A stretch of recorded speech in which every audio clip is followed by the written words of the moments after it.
Kembali lagi dengan saya Nelly Manurung. Hari ini saya akan menjelaskan tentang sampling audit untuk pengujian pengendalian dan pengujian substantif atas transaksi.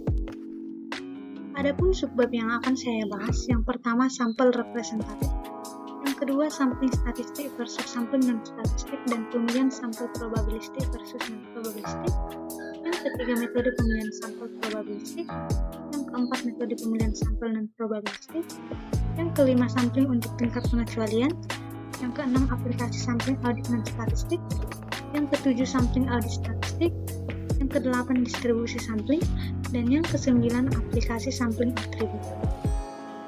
Yang pertama, sampel representatif. Sampel representatif adalah sampel yang karakteristiknya hampir sama dengan yang dimiliki oleh populasi. Satu-satunya cara untuk mengetahui apakah suatu sampel bersifat representatif adalah dengan melakukan audit lebih lanjut atas populasi secara keseluruhan. Hasil sampel dapat menyebabkan kesimpulan yang salah akibat kesalahan sampling atau kesalahan non-sampling. Risiko dari kedua kesalahan yang terjadi tersebut disebut sebagai risiko sampling dan risiko non-sampling. Risiko sampling adalah risiko bahwa auditor mencapai kesimpulan yang salah karena sampel populasi tidak representatif. Sedangkan risiko non-sampling adalah risiko bahwa pengujian audit tidak menemukan pengecualian yang ada dalam sampel. Yang kedua, sampling statistik versus sampling non-statistik dan pemilihan sampel probabilistik versus non-probabilistik. Sampling statistik menerapkan aturan matematika. Auditor dapat mengkuantifikasi risiko sampling dalam merencanakan sampel dan dalam mengevaluasi hasil. Dalam sampling non-statistik, auditor tidak mengkuantifikasi risiko sampling. Namun, sampel non-statistik yang dirancang dengan baik dan mempertimbangkan faktor-faktor yang sama seperti pada sampel statistik dapat memberikan hasil yang efektif.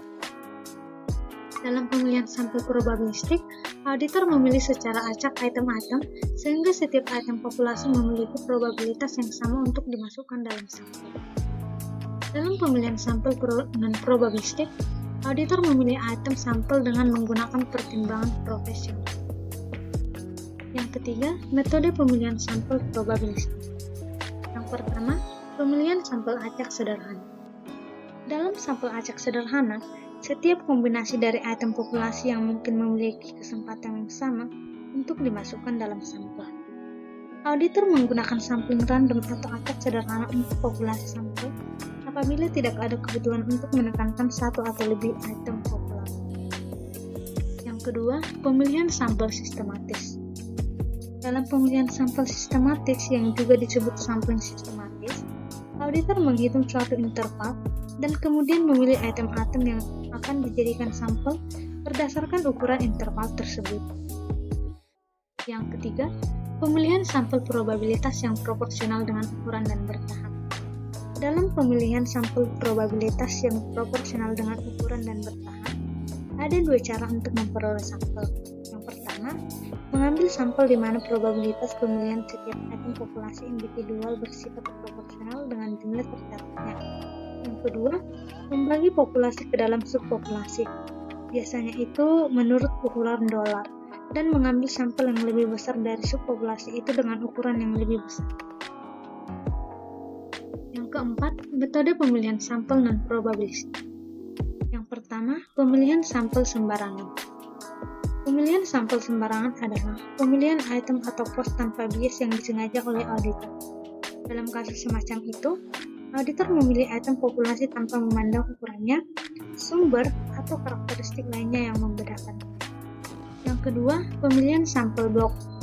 Dalam pemilihan sampel blok, auditor memilih pos pertama dalam suatu blok, dan sisanya dipilih secara berurutan. Yang kelima, sampling untuk tingkat pengecualian. Dalam menggunakan sampling audit untuk menentukan tingkat pengecualian, auditor ingin mengetahui seberapa besar tingkat pengecualian itu dan bukan lebar interval keyakinan. Karena itu, auditor berfokus pada batas atas estimasi interval, yang disebut tingkat pengecualian atas yang dihitung atau yang diestimasi dalam melakukan pengujian pengendalian dan pengujian substantif atas transaksi. Yang keenam, aplikasi sampling audit non-statistik. Ada 3 fase dalam penerapan sampling untuk pengujian pengendalian dan pengujian substantif atas transaksi. pertama, merencanakan sampel. Yang kedua, memilih sampel dan melaksanakan prosedur audit. Yang ketiga, mengevaluasi hasil. Ketiga fase tersebut melibatkan 14 langkah. Yang pertama, menyatakan tujuan pengujian audit. Yang kedua, memutuskan apakah sampling audit dapat diterapkan. Yang ketiga, mendefinisikan atribut dan kondisi pengecualian. Yang keempat, mendefinisikan populasi. Yang kelima, mendefinisikan unit sampling. Yang keenam, menetapkan tingkat pengecualian yang dapat ditoleransi. Yang ketujuh, menetapkan risiko yang dapat diterima atas ketergantungan yang terlalu tinggi. Yang kedelapan, mengestimasi tingkat pengecualian populasi. Yang kesembilan, menentukan ukuran sampel awal. Yang kesepuluh, memilih sampel. Yang kesebelas, melaksanakan prosedur audit. Yang ke-12, mengeneralisasi dari sampel ke populasi. Yang ke-13, menganalisis pengecualian. Dan yang ke-14, memutuskan akseptabilitas populasi. Yang ke-7, sampling audit statistik. Metode sampling statistik yang paling sering digunakan untuk pengujian pengendalian dan pengujian substantif atas transaksi adalah sampling atribut. Aplikasi sampling atribut untuk pengujian pengendalian dan pengujian substantif atas transaksi memiliki lebih banyak kemiripan dengan sampling dan statistik ketimbang perbedaan. Yang ke-8, distribusi sampling. Distribusi sampling adalah distribusi frekuensi hasil semua sampel berukuran khusus yang dapat diperoleh dari populasi yang memiliki beberapa karakteristik tertentu. Distribusi sampling memungkinkan auditor untuk membuat laporan probabilitas mengenai kemungkinan terwakilinya setiap sampel dalam distribusi. Yang ke-9, aplikasi sampling atribut. Sampling atribut mengharuskan auditor menggunakan pertimbangan profesional di sebagian besar ke-14 langkah dalam pengujian pengendalian dan pengujian substantif. Ketika memilih ukuran sampel awal, auditor sangat tergantung pada TAR dan ARO yang memerlukan tingkat pertimbangan profesional yang tinggi, serta hyper yang memerlukan estimasi yang cermat. Demikian penjelasan dari saya, semoga bermanfaat. Terima kasih.